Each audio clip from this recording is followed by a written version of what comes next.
ಓಂ ಶ್ರೀ ಗುರುಭ್ಯೋ ನಮಃ. ಗುರುದೇವೋ ಮಹಾದೇವೋ ಗುರುದೇವ ಸದಾಶಿವಃ. ಗುರುರೇವಃ ಪರಂ ತತ್ವಂ ತಸ್ಮೈ ಶ್ರೀ ಗುರವೇ ನಮಃ.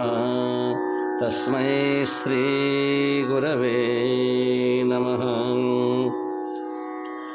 ಶ್ರೀ ಭಗವಾನುವಾಚ ಯಾವಾನರ್ಥ ಉದಪಾನೆ ಸರ್ವತಃ ಸಂಪ್ಲುತೋದಕೆ ತಾವಾನ್ ಸರ್ವೇಷು ವೇದೇಷು ಬ್ರಾಹ್ಮಣಸ್ಯ ವಿಜಾನತಃ. ಎಲ್ಲ ಕಡೆಗಳಲ್ಲಿ ವ್ಯಾಪಿಸಿರುವ ಮಹಾಸಾಗರದಲ್ಲಿ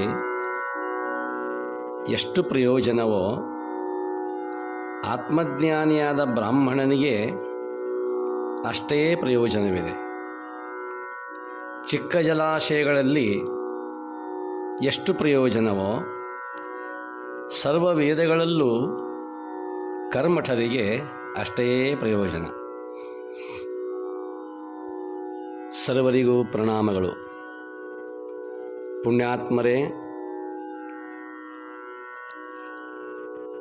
ಅರ್ಜುನನ ಆ ಪ್ರಶ್ನೆಗೆ ವೇದ ಮಾತೆಯ ಆ ಮಾತನ್ನು ನಾವು ಧಿಕ್ಕರಿಸಿದಂತಾಗುವುದಿಲ್ಲವೇ? ಈ ಕರ್ಮಗಳಲ್ಲಿ ತೊಡಗಬಾರದು, ಅಲ್ಲಿಯೇ ನಿಲ್ಲಬಾರದು ಎಂಬುದು ಭಗವಂತನ ಉದ್ದೇಶ. ಆದರೆ ಆ ವೇದಗಳು ಕೂಡ ಋಷಿಪ್ರಣೀತವಾದದ್ದರಿಂದ ಅವುಗಳ ಮಾತನ್ನು ಕೇಳಬಾರದೆ, ಅವುಗಳಿಗೆ ಬೆಲೆ ಕೊಡಬಾರದೆ ಎಂಬ ಪ್ರಶ್ನೆ ಇದೆ. ಅದಕ್ಕೆ ಉತ್ತರಿಸುತ್ತಾನೆ ಭಗವಂತ. ಹೊಂಡ, ಬಾವಿ, ಕೆರೆ ಇತ್ಯಾದಿ ಜಲಾಶಯಗಳಿಗೆ ಉದಪಾನ ಎನ್ನುತ್ತಾರೆ. ಈ ಶ್ಲೋಕದಲ್ಲಿ ಯಾವಾನ್ ಅರ್ಥ ಉದಪಾನೆ, ಉದಪಾನೆ ಎಂಬ ಶಬ್ದವನ್ನು ಬಳಸಿಕೊಂಡಿದ್ದಾರೆ ವ್ಯಾಸ ಮಹರ್ಷಿಗಳು. ಉದಪಾನವೆಂದರೆ ಸಂಕುಚಿತವಾಗಿರುವಂತಹ ಜಲಾಶಯಗಳು. ಅದು ಹೊಂಡದ ರೂಪದಲ್ಲಿರಬಹುದು, ಕೆರೆಯ ರೂಪದಲ್ಲಿರಬಹುದು, ಬಾವಿಯ ರೂಪದಲ್ಲಿರಬಹುದು. ಅವುಗಳಲ್ಲಿ ಒಂದು ಕುಡಿಯಲು ಯೋಗ್ಯ, ಮತ್ತೊಂದು ಸ್ನಾನಕ್ಕೆ ಯೋಗ್ಯ, ಇನ್ನೊಂದು ಬಟ್ಟೆ ಹಿಂಡಲು ಯೋಗ್ಯ. ಒಂದರಲ್ಲಿಯೇ ಇವೆಲ್ಲ ಕಾರ್ಯಗಳು ಸಾಧ್ಯವಾಗುವುದಿಲ್ಲ. ದಿಕ್ಕು ದಿಗಂತಗಳಲ್ಲಿ ವ್ಯಾಪಿಸಿದ ಮಹಾಸಾಗರ ಹಾಗಲ್ಲವಲ್ಲ. ನಮ್ಮೆಲ್ಲ ಪ್ರಯೋಜನಗಳು ಅಲ್ಲಿ ಸಿದ್ಧಿಸುತ್ತವೆ. ಕೆರೆಹಳ್ಳ ಬಾವಿಗಳ ಆ ದೃಷ್ಟಿಕೋನದಲ್ಲಿ ಇವು ಸಂಕುಚಿತ.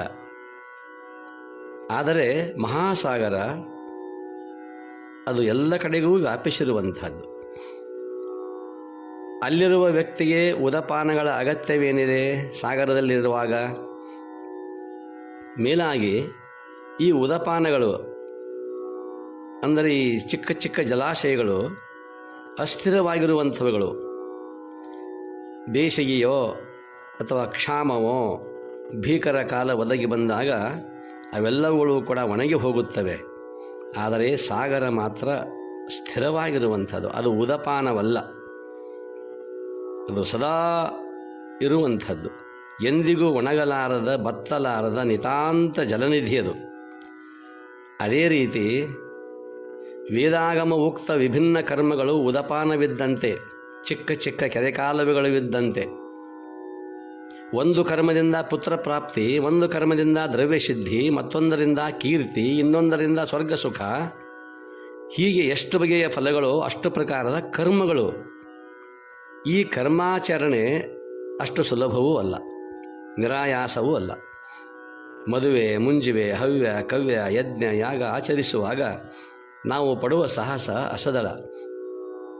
ಸದ್ಯಕಾಲದಲ್ಲಿ ನಾವು ನೋಡುತ್ತೇವೆ, ಅನೇಕ ನೇತಾರರು ತಮ್ಮ ಇಷ್ಟಾರ್ಥ ಸಿದ್ಧಿಗಾಗಿ ನಮಗೆ ಯಾರಿಗೂ ಗುರುತಿರದ ಶಕ್ತಿ ದೇವತೆಗಳ ಹೋಗಿ ಆ ಸಾಮೀಪ್ಯಕ್ಕೆ ಹೋಗಿ ಅನಂತ ರೀತಿಯಾಗಿರುವಂತಹ ಕೋಟಿ ಕೋಟಿ ಖರ್ಚು ಮಾಡಿ ಅಲ್ಲಿ ಯಜ್ಞ ಯಾಗಾದಿಗಳನ್ನು ಮಾಡಿ ತಮ್ಮ ಬೇಡಿಕೆಗಳನ್ನು ಈಡೇರಿಸಿಕೊಳ್ಳುತ್ತಾರೆ. ನಾಯಕರಾಗುವವರಿಗೆ ಇವೆಲ್ಲ ಕರ್ಮಾದಿಗಳು ಅವಶ್ಯವಾಗಿರುವಂಥವುಗಳು. ಆದರೆ ಅಲ್ಲಿ ದೇಹದಂಡನೆ ಇದೆ, ಮನಸ್ಸು ಕರಗುತ್ತದೆ, ಗಳಿಸಿದ ದುಡ್ಡನ್ನೆಲ್ಲ ಸೂರೆ ಮಾಡುತ್ತೇವೆ, ಜನರ ನಿಂದೆ ಅಪವಾದಗಳನ್ನೆಲ್ಲ ಸಹಿಸಿಕೊಳ್ಳುತ್ತೇವೆ, ಮನೆ ತೊರೆದು ದೇಶದಲ್ಲೆಲ್ಲ ಅಲುದಾಡುತ್ತೇವೆ, ಗುಡ್ಡ ಗೌಹರ ಸೇರಿ ಘೋರ ತಪಸ್ಸನ್ನು ಮಾಡುತ್ತೇವೆ. ಇಷ್ಟೆಲ್ಲ ಆದ ಬಳಿಕ ದೊರೆಯುವ ಫಲ ಎಷ್ಟು, ಎಂಥದ್ದು? ಕ್ಷಣಭಂಗುರವಾದ ಕಿಂಚಿತ್ ಸುಖ, ಕೆರೆಕಾಲುವೆಗಳಿದ್ದಂತೆ ಆ ಸುಖ, ಉದಪಾನ. ನಮ್ಮ ಪ್ರಯಾಸ ಪರ್ವತದಷ್ಟಿದೆ, ಆದರೆ ಗಳಿಕೆ ಚಿಕ್ಕ ಇಲಿಯಷ್ಟು, ಇಲಿ ಮರಿಯಷ್ಟು. ಸಕಾಮ ಕರ್ಮದ ಹಾಡೇ ಇಷ್ಟು.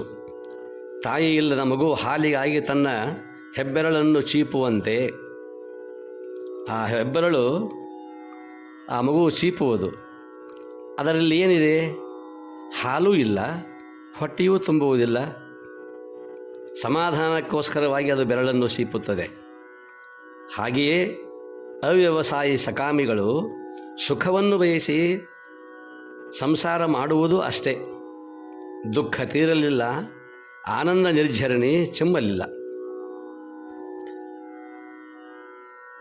ಬೆರಳನ್ನು ಚೀಪುವ ಹಾಗೆ ನಾವು ಯಜ್ಞ ಯಾಗಾದಿಗಳನ್ನು ಮಾಡುತ್ತಿದ್ದೇವೆ. ಪರಮಾತ್ಮನೇ ನಿಶ್ಚೀಮ ಜ್ಞಾನಾನಂದ ಸಾಗರ, ಗುರುವಿನ ದಯೆ, ಉಪನಿಷತ್ ಅಧ್ಯಯನ, ಮನಃಶುದ್ಧಿ ರೂಪ ಯೋಗ, ನಿಷ್ಕಾಮ ಕರ್ಮ ರೂಪ ಆ ಕರ್ಮಯೋಗ ಹಾಗೂ ಸಾಂಖ್ಯ ವಿಜ್ಞಾನ ಯೋಗಗಳ ಸಹಾಯದಿಂದ ಸಾಧಕ ಆ ಸಾಗರದ ದಡವನ್ನು ಸೇರಿದರಾಯಿತು. ಜೀವಭಾವ ಹಿಂಗಿ ಆತ್ಮಜ್ಞಾನಿಯಾಗುತ್ತಾನೆ.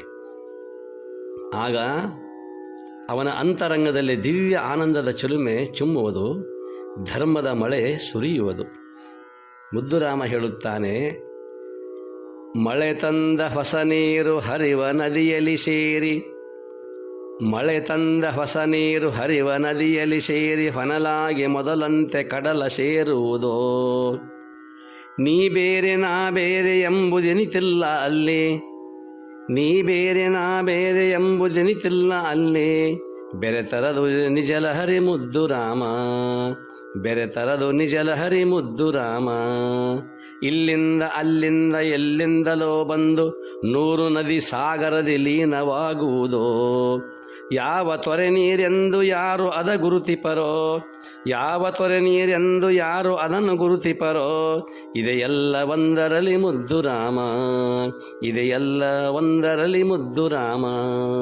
ಸಾಗರವನ್ನು ಸೇರಿದ ಆ ನದಿ, ಹಳ್ಳ, ಸರೋವರಗಳು ತಮ್ಮ ಗುರುತನ್ನು ಗುರುತಿಸಿಕೊಳ್ಳುತ್ತವೆ. ಹಾಗೆಯೇ ಈ ಧರ್ಮದ ಮಳೆ ಸುರಿಯುವುದು, ಶಾಂತಿಯ ತಂಬೆಲರು ತೀಡುವುದು. ಅವನ ಸಂತಸಕ್ಕೆ ಯಾವುದು ಸರಿ, ಯಾವುದು ಸಾಟಿ? ಆಗಮ ಪುರಾಣ ವೇದಗಳಲ್ಲಿ ವಿಧಿಸಿದ ಜ್ಯೋತಿಷ್ಠೋಮಾದಿ ಯಜ್ಞ, ಸುವರ್ಣಾದಿ ದಾನ, ಗಾಯತ್ರಾದಿ ಮಂತ್ರ ಜಪ, ನೀತಿ ಯೋಗ, ಈ ಎಲ್ಲ ಪೂಜಾನಾದಿಗಳಿಂದ ಒದಗುವ ಪುಣ್ಯ ಫಲ ನಿಷ್ಕಾಮ ಬ್ರಹ್ಮಜ್ಞಾನಿ ಪಡೆದ ಆ ಸುಖದ ಕೋಟಿ ಅಂಶಕ್ಕೂ ಸಮನಲ್ಲ. ಆ ಜ್ಞಾನಿಯಾಗಿರುವಂಥವನಿಗೆ ಇವೆಲ್ಲವುಗಳು ಕೂಡ ಕ್ಷಣಭಂಗುರ. ಅವನ ಉದ್ದೇಶ ಸಾಗರವನ್ನು ಸೇರುವುದಾಗಿದೆ. ಒಬ್ಬ ಶ್ರೇಷ್ಠ ಭಕ್ತನಿದ್ದ, ಒಳ್ಳೆಯ ಜ್ಞಾನಿ ಪುರುಷ ಆತ. ತರುಣ, ಏನೆಲ್ಲ ಸಾಧಿಸುವುದು, ಅಧ್ಯಾತ್ಮ ಸಾಧಿಸುವುದು ಕೂಡ ತಾರುಣ್ಯದಲ್ಲಿಯೇ, ಪ್ರಪಂಚ ಸಾಧಿಸುವುದು ತಾರುಣ್ಯದಲ್ಲಿಯೇ. ಅಂಥ ಒಬ್ಬ ತರುಣ ಒಂದು ದಿನ ಅವನು ಪ್ರವಾಸಕ್ಕೆ ಹೊರಟ. ಗಟ್ಟಿಮುಟ್ಟಾದ ಆ ವ್ಯಕ್ತಿ ಆತ್ಮಜ್ಞಾನಿ, ಬ್ರಹ್ಮಜ್ಞಾನಿ. ದಾರಿಯಲ್ಲಿ ಧಾರಾಕಾರವಾಗಿ ಮಳೆ ಸುರಿಯತೊಡಗಿದೆ. ಹತ್ತಿರದಲ್ಲಿಯೇ ಒಂದು ಸುಂದರ ಮನೆ ಕಾಣಿಸಿತು ಅವನಿಗೆ. ಆ ಮನೆಯ ಮುಂದೆ ಚಪ್ಪರದ ಅಡಿಯಲ್ಲಿರುವ, ಮನೆಯಲ್ಲೂ ಅಲ್ಲ, ದ್ವಾರ ಬಾಗಿಲದ ಮುಂದೆ ಒಂದು ಚಪ್ಪರ, ಅದರ ಅಡಿಯಲ್ಲಿರುವ ಕಟ್ಟೆಯ ಮೇಲೆ ಆತ ಕುಳಿತುಕೊಂಡ. ಅದನ್ನು ಕಂಡು ಆ ಮನೆಯ ಯಜಮಾನ ತಕ್ಷಣ ಬಾಗಿಲು ತೆಗೆದು ಹೊರಬಂದ. ನಮ್ಮ ಮನೆಯ ಮುಂದೆ ಏಕೆ ಕುಳಿತಿರುವೆ, ನಡೆಯಾಚೆ ಎಂದು ಆ ತರುಣನನ್ನು ಗದರಿಸಿದ. ಆ ತರುಣ ಜ್ಞಾನಿ, ಓ, ಇದು ನಿಮ್ಮ ಮನೆಯೇ, ಕ್ಷಮಿಸಿ, ನನಗೆ ಗೊತ್ತಾಗಲಿಲ್ಲ ಎಂದು ಆ ತರುಣ ಸಹಜವಾಗಿ ಎದ್ದ. ಅವನಿಗೇನು, ವಿಶ್ವವೇ ಅವನದಾಗಿದೆ. ಎದುರಿಗಿರುವ ಮರದಡಿ ಬಂದು ಕುಳಿತ. ನಿಸರ್ಗವೇ ಅವನ ತಾಣ. ಮೇಲೆ ತುಂತುರು ಮಳೆ ಸುರಿಯುತ್ತಲಿದೆ. ಸುತ್ತಮುತ್ತ ಹಸಿರು ಹಾಸಿದೆ. ಪ್ರಕೃತಿಯೆಲ್ಲ ವರ್ಷಾಸ್ನಾನ ಮಾಡಿ ಕಳೆಗೊಂಡಿದೆ. ಈ ನಿಸರ್ಗ ಕಂಡು ಆ ಬ್ರಹ್ಮಜ್ಞಾನಿ ಭಕ್ತಿ ಸಾಧಕನ ಹೃದಯ ತುಂಬಿ ಬಂದು ಹಾಡತೊಡಗಿದ. ಒಳಗಿರುವ ಯಜಮಾನನು ತರುಣನ ಆ ಆನಂದ ಗೀತೆಯನ್ನು ಕೇಳಿ ಹೊರಬಂದ. ಮಳೆಯಲ್ಲಿ ತೊಯ್ಯುತ್ತಲಿದ್ದರೂ ಈ ತರುಣ ಎಷ್ಟು ಆನಂದವಾಗಿ ಹಾಡುತ್ತಿದ್ದಾನಲ್ಲ. ನಾನು ಇಂಥ ಭವ್ಯ ಮನೆಯಲ್ಲಿದ್ದು 60 ವರ್ಷಗಳೇ ಆದವು. ಆದರೆ ಒಂದು ದಿನವೂ ಈ ತರುಣನಿಗಾದ ಆನಂದ ನನಗೆ ಆಗಲಿಲ್ಲವಲ್ಲ. ಏಕೆಂದರೆ ಕೆರೆ ಬಾವಿ ಹೊಂಡಗಳಂತೆ ಕೂಪಮಂಡುಖನಾಗಿದ್ದಾನೆ ಆ ಶ್ರೀಮಂತ. ಬಹಿರಂಗದಲ್ಲಿ ಶ್ರೀಮಂತಿಕೆ ಇದೆ, ಅಂತರಂಗದಲ್ಲಿ ಏನೂ ಇಲ್ಲ, ಕತ್ತಲೆ ಇದೆ. ಈ ತರುಣನಲ್ಲಿ ಏನೋ ವಿಶೇಷ ಇರಬೇಕು ಎಂದು ಅವನ ಬಳಿಗೆ ಹೋದ. ಬಾರಪ್ಪ, ನಮ್ಮ ಮನೆಯ ಮುಂದೆ ಕುಳಿತುಕೊಂಡೇ ನೀನು ಹಾಡು ಬಾ ಅಲ್ಲ ಎಂದು ವಿನಂತಿಸಿಕೊಳ್ಳುತ್ತಾನೆ. ಜ್ಞಾನಿ ಹೇಳುತ್ತಾನೆ, ಇಲ್ಲ ಯಜಮಾನ್ರೇ, ನಾನಿಲ್ಲಿ ಆರಾಮವಾಗಿದ್ದೇನೆ, ನೀವು ಬನ್ನಿ, ನಿಮಗೂ ಆನಂದವಾಗುತ್ತದೆ. ಅದು ನಿಮ್ಮ ಮನೆ, ಇದು ಎಲ್ಲರ ಮನೆ, ದೇವರ ಮನೆ. ನಿಮ್ಮ ಮನೆಯಲ್ಲಿ ನಿಮಗೆ ಆನಂದವಾಗಿರಬಹುದು, ಆಗಿರಲಿಕ್ಕೂ ಇಲ್ಲ. ಆದರೆ ದೇವನ ಈ ಮನೆಯಲ್ಲಿ, ಈ ನಿಸರ್ಗ ಧಾಮದಲ್ಲಿ ಎಲ್ಲರಿಗೂ ಆನಂದವಿದೆ. ದಯವಿಟ್ಟು ಅನುಭವಿಸಿರಿ ಎಂದು ಹೇಳುತ್ತಾನೆ ಆ ಜ್ಞಾನಿ. ದೇವನ ಮನೆದು ಈ ಜಗವೆಲ್ಲ, ದೇವನ ಮನೆದು ಈ ಜಗವೆಲ್ಲ, ಬಾಡಿಗೆದಾರರು ಜೀವಿಗಳೆಲ್ಲ ಎಂಬುದಾಗಿ ಹಾಡುತ್ತಾನೆ. ಈ ಬೆಳಕಿನ ನುಡಿಗಳನ್ನು ಆಲಿಸಿದಾಗ ಯಜಮಾನನ ಹೃದಯದ ಅಹಂಕಾರ ಕತ್ತಲೆ ಕರಗಿ ಹೋಯಿತು. ನೀವು ಮಹಾಸಂತರು, ನಾನು ಅರಿಯಲಿಲ್ಲ, ನನ್ನನ್ನು ಕ್ಷಮಿಸಿರಿ, ದಯವಿಟ್ಟು ನಿಮ್ಮ ಆನಂದ ಯೋಗವನ್ನು ನನಗೂ ತಿಳಿಸಿ ಎಂದು ಯಜಮಾನ ಬೇಡಿಕೊಂಡ. ಜಗತ್ತಿನಲ್ಲಿ ನಾವು ಮನೆ, ಮಠ, ಮಕ್ಕಳು, ಮರಿ, ಗುರು, ದೇವರು ಏನನ್ನಾದರೂ ಪ್ರೀತಿಸಬಹುದು. ಆದರೆ ಆ ಪ್ರೀತಿಯಲ್ಲಿ ಈ ವಸ್ತು ನನ್ನದು ಎಂಬ ಭಾವ ಅತಿಯಾಗಿ ಬೆರೆತುಕೊಂಡಿರಬಾರದು. ಅದು ಕೆರೆ ಹಳ್ಳ ಬಾವಿಗಳಂತಾಗುತ್ತದೆ, ಉದಪಾನವಾಗುತ್ತದೆ. ಆಗ ನಮ್ಮ ಜೀವನವು ಜೇನಾಗುತ್ತದೆ ಎಂದು ಆ ಭಕ್ತಿ ಸಾಧಕ ಅರುಹಿದ. ಈ ಮಧುರ ಮಾತುಗಳನ್ನು ಕೇಳುತ್ತಲೇ ಆನಂದ ಬಾಷ್ಪ ಸಮೇತನಾಗಿ ಯಜಮಾನನು, ನಾನು ಧನ್ಯನಾದೆ, ಇನ್ನು ಮೇಲೆ ನೀನೇ ನನ್ನ ಗುರು ಎಂದು ಆ ಸಂತನಿಗೆ ತಲೆಬಾಗಿದ. ನನ್ನ ಗುರು ಎನ್ನಬೇಡಿ, ಸಹಜವಾಗಿ ಸತ್ಯವನ್ನು ಅನುಭವಿಸಿ ಆನಂದಿಸಿರಿ ಎಂದು ಆ ಸಂತನು ಯಜಮಾನನನ್ನು ಎಚ್ಚರಿಸಿದನು. ಈಗ ಯಜಮಾನನು ನಿಜವಾಗಿಯೂ ಅನಿಕೇತನಾಗಿದ್ದ. ಅವನ ಮನೆಯ ತಲೆಯಿಂದ ಹೊರಟು ಹೋಗಿತ್ತು. ಆನಂದ ನಿಲಯವನ್ನು ಪ್ರವೇಶಿಸಿದ್ದ. ಮಹಾಸಾಗರದಂತಾಗಿದ್ದ. ಅವನು ಕೆರೆ, ಬಾವಿ, ಹೊಂಡದಂತಿದ್ದ. ಈಗ ಅದರ ಬಂಧನದಿಂದ ವಿಮುಕ್ತನಾಗಿದ್ದಾನೆ. ಇದು ಜ್ಞಾನಿಯ ಲಕ್ಷಣ. ಮಹಾಸಾಗರವಿದ್ದಂತೆ ಇವನ ಆನಂದದ ಒಂದು ತಲಾಂಶವನ್ನು ಆಶ್ರಯಿಸಿ ಪ್ರಾಣಿಗಳು ಜೀವನ ಧಾರಣ ಮಾಡುತ್ತವೆ. ಲೌಕಿಕ ಪಾರಲೌಕಿಕ ಸುಖಗಳು ಬ್ರಹ್ಮಾನಂದದ ಒಂದೊಂದು ಜಲಬಿಂದುಗಳು. ಅಂಥ ಅಮರ ಆನಂದದಲ್ಲಿ ತೇಲುವ ಬ್ರಹ್ಮಜ್ಞಾನಿಗದಿಗೆ ವೈದಿಕ ಕರ್ಮಗಳಿಂದ ಏನು ಲಾಭ? ಪಾರ್ಥ, ವೈದಿಕ ಕರ್ಮ ಫಲಗಳಾದ ಸ್ವರ್ಗಾದಿ ಸುಖ ಕ್ಷಣಿಕ ಹಾಗೂ ಕೇವಲ ಆಭಾಸ. ವಿಶ್ವದ ಆದ್ಯಂತಗಳಲ್ಲಿ ತುಂಬಿನಿಂದ ಪರಮಾತ್ಮನು ಅಮರ, ಅಪರಿಚ್ಛಿನ್ನ ಆನಂದಘನ. ಅವನಲ್ಲಿ ಬೆರೆತ ಬ್ರಹ್ಮಜ್ಞಾನಿಗೆ ಕ್ಷಣಭಂಗುರ ವೈದಿಕ ಫಲಗಳಿಂದ ಯಾವ ಪ್ರಯೋಜನ? ವೇದಾಗಮಗಳಲ್ಲಿ ಸರ್ವ ಕರ್ಮ ಮಾಡಿ ಸರ್ವ ಫಲ ಪಡೆದೆ ಎಂದುಕೋ. ಆಗ ನೀನು ಅನುಭವಿಸುವ ಆ ಸುಖ ಬ್ರಹ್ಮಜ್ಞಾನಿ ಪಡೆದ ಸುಖದ ಯತ್ಕಿಂಚಿತ್ ಅಂಶ ಮಾತ್ರಕ್ಕೂ ಸಮವಾಗದು. ಆದುದರಿಂದ ಇಹಪರಗತಿಯ ಹವ್ಯಾಸವನ್ನು ತೊರೆ, ನಿನ್ನ ನೀ ಅರಿತುಕೋ. ಅದಕ್ಕಾಗಿಯೇ ಈ ಅನಾಸಕ್ತ ಕರ್ಮಯೋಗ.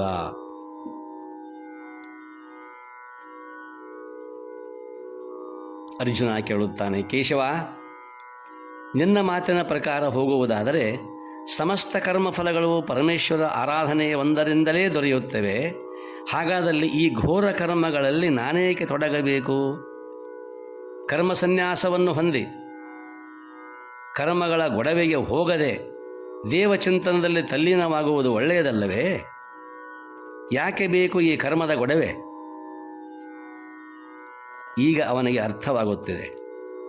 ಕರ್ಮ ಬೇಡವೆನ್ನುತ್ತಿದ್ದಾನೆ ಅರ್ಜುನ, ಕರ್ಮಕ್ಕೆಯೇ ತೊಡಗಿಸುತ್ತಿದ್ದಾನೆ ಭಗವಂತ. ಇದಕ್ಕೆ ಉತ್ತರಿಸುತ್ತಾನೆ. ಉತ್ತರವನ್ನು ನಾಳೆ ನೋಡುವ. ಸರ್ವರಿಗೂ ಪ್ರಣಾಮಗಳು. ಓಂ ಶಾಂತಿ ಶಾಂತಿ ಶಾಂತಿ.